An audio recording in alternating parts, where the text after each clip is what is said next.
명절 끝날 곧 큰 날에 예수께서 서서 외쳐 이르시되 누구든지 목마르거든 내게로 와서 마시라.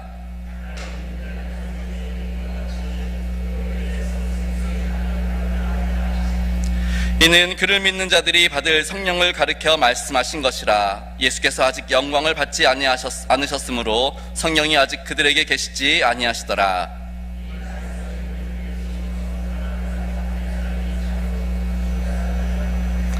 어떤 사람은 그리스도라 하며 어떤 이들은 그리스도가 어찌 갈릴리에서 나오겠느냐.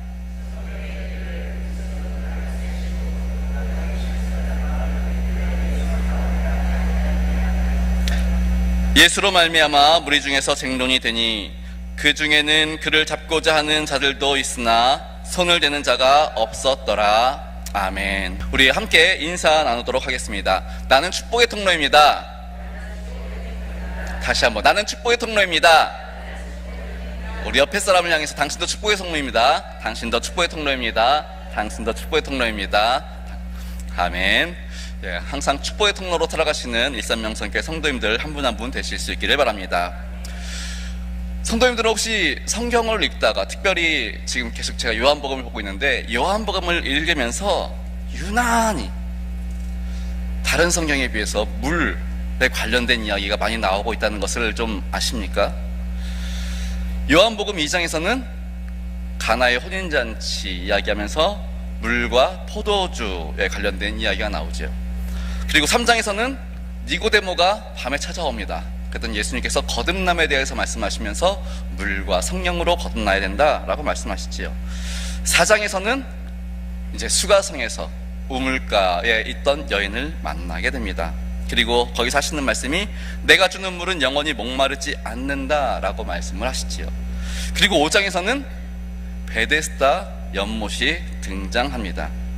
그리고 6장에서는 갈릴리 호수를 예수님께서 이렇게 무리로 건너가시는 내용이 나오죠. 7장에서는 오늘 본문의 내용이 나오고요. 8장에는 없지만 이제 9장에는 나면서부터 앞을 볼 수 없는 사람이 이제 진흙을 바르고 실로암 연못으로 가는 내용이 나옵니다.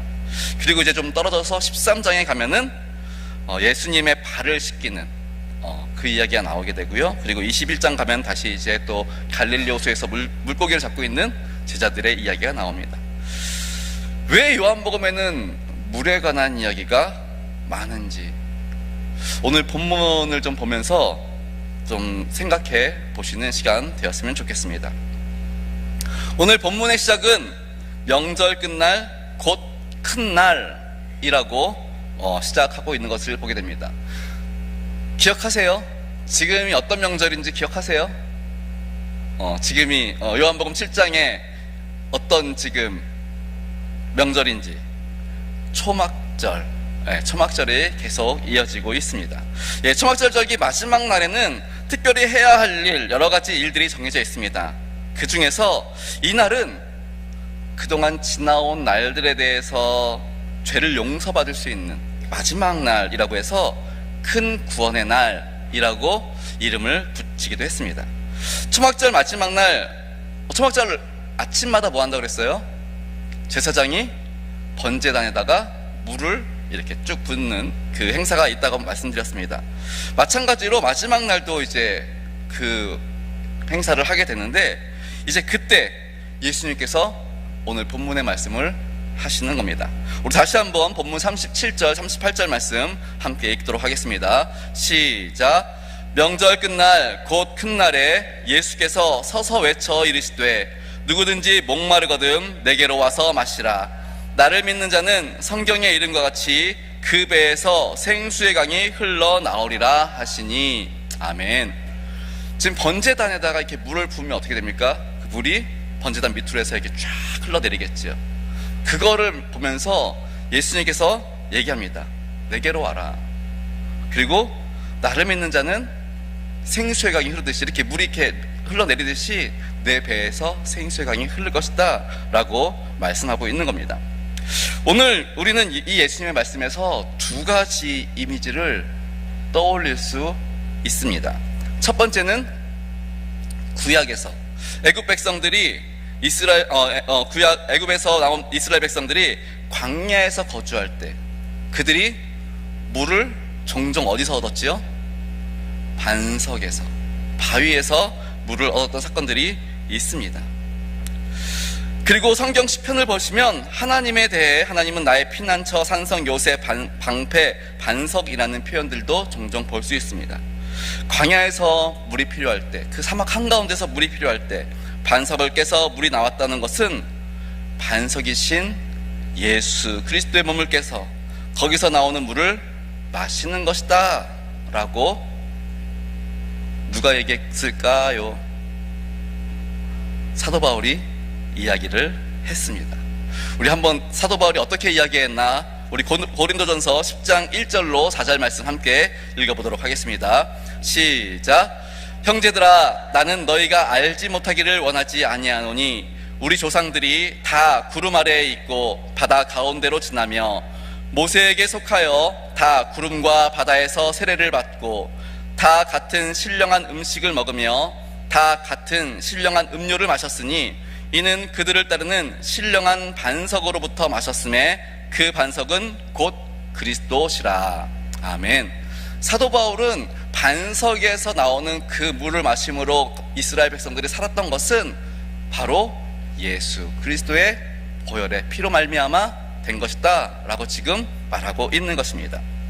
예수님께서 십자가에 못 박혀 돌아가셨을 때 그분의 옆구리에 창이 찔리면서 물과 피를 다 쏟으셨습니다. 바울은 예수님께서 흘리신 그 물과 피를 신령한 음료다 라고 말씀하시면서 그리고 그 신령한 음료, 그 반석은 곧 그리스도 예수님이시다 라고 말씀하고 있는 겁니다. 첫 번째 이미지는 이렇게 반석에서 나오는 샘물을 볼 수 있고요. 두 번째 떠오르는 이미지는 에스겔 47장에 나오는 성전 문지방 밑에서 물이 흘러나오는 내용입니다. 처음 줄을 잡고 천척을 측량한 후에 그 물을 건널 때에는 물이 발목에 이르렀습니다. 다시 천척을 측량한 후에 그 물을 건널 때에는 무릎에 오르고 다시 천척을 측량한 뒤에 그 물을 건널 때에는 물이 가득하여 허리까지 오르고 또 그 이후에는 헤엄칠 만한 물이 되는 것을 보게 됩니다. 결국에는 사람이 건너지 못하는 강이 된다는 내용이지요. 그리고 그 흘러내리는 물이 이제는 강을 이루고 바다로 들어갑니다. 그런데 그 물이 바다로 들어갔을 때 바다의 물이 되살아나더라 라고 말씀하시죠. 이번에도 한번 보겠습니다. 우리 에스겔 47장 9절부터 12절 말씀 함께 읽도록 하겠습니다. 시작.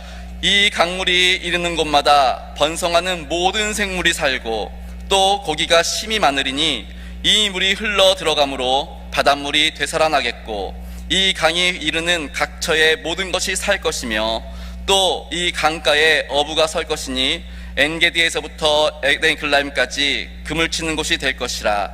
그 고기가 각기 종류를 따라 큰 바다의 고기같이 심이 많으려니와 그 진펄과 갯벌은 되살아나지 못하고 소금 땅이 될 것이며 강 좌우가에는 각종 먹을 과실나무가 자라서 그 잎이 시들지 아니하며 열매가 끊이지 아니하고 달마다 새 열매를 맺으리니 그 물이 성소를 통하여 나옴이라.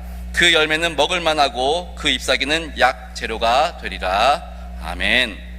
성전 문지방 밑에서 조금씩 졸졸졸졸 흘러나오는 물, 우리의 발목밖에 이르지 않는 그러한 물이 마침내 강을 이루고 바다에 이르러 모든 것을 되살리는, 생명을 살리는 것처럼 예수 그리스도의 옆구리에서 흐르는 그 피와 물은 12 제자와 또 사도 바울 그리고 수많은 주님의 종들을 통해서 예루살렘과 온 유대와 사마리아와 땅끝까지 이르러 전해지게 되었고 이 피는 온 세상의 죄를 속하며 세상을 생명으로 이끄는 생수가 된다라는 것입니다.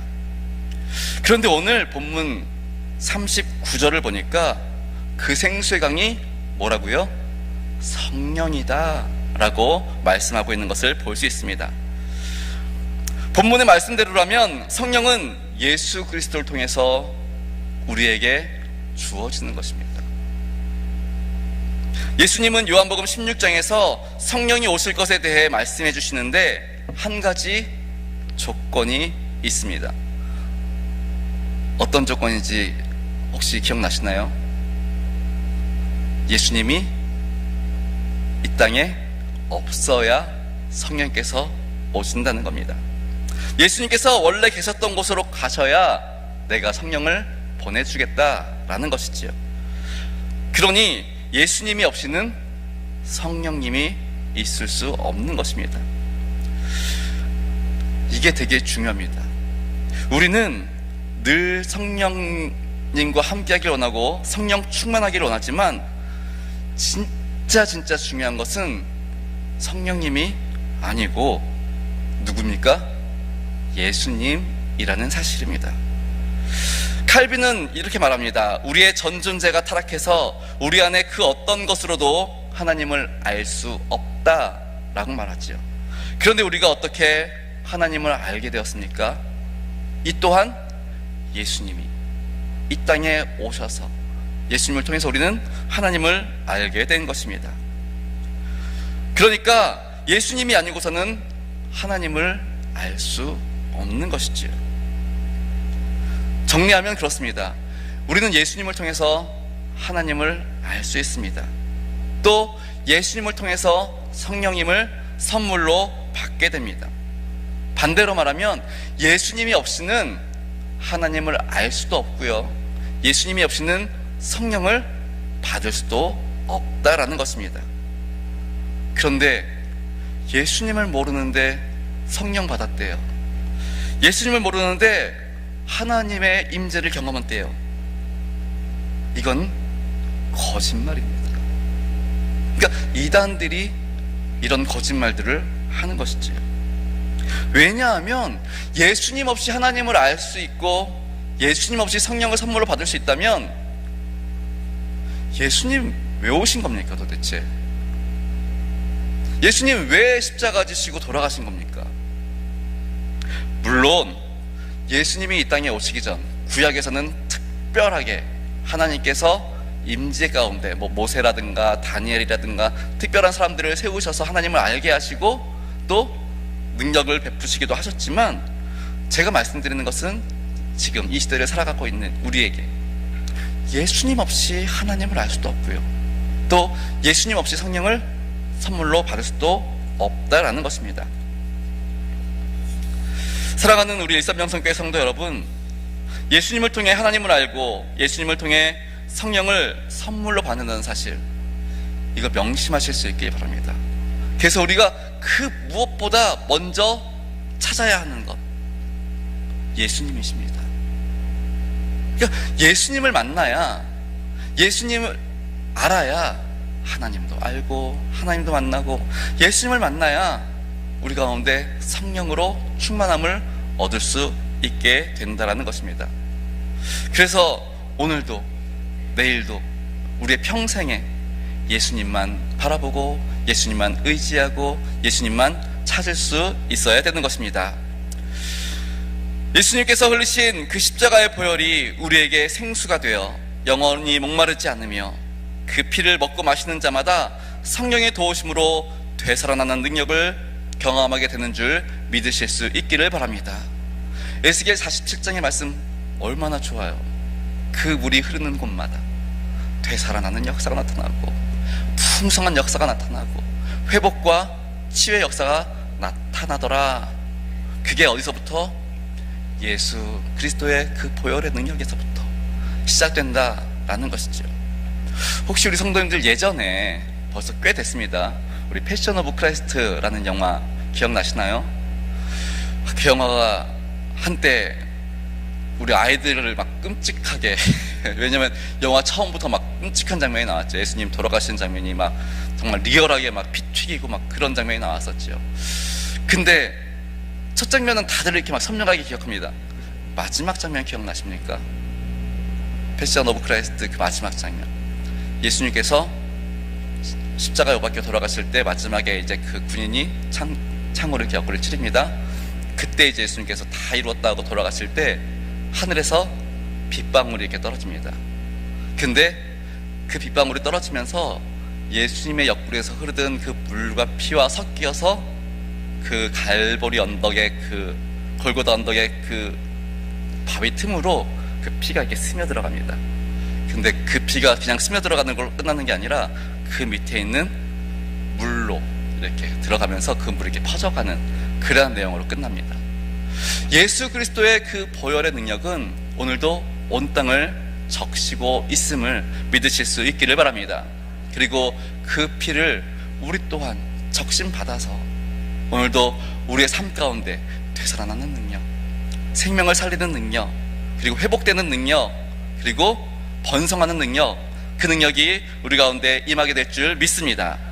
바라기는 남은 2024년 예수님을 바라보며 그분이 흘리신 물과 피를 취하심으로 예수님의 생명으로 가득하실 수 있기를 바랍니다. 날마다 회복해 되어지고 새롭게 되어지는 은혜가 정말 예수 그리스도로 충만한 삶을 살아가실 수 있는 저와 성도님들 되실 수 있기를 주님의 이름으로 축원합니다. 기도하겠습니다.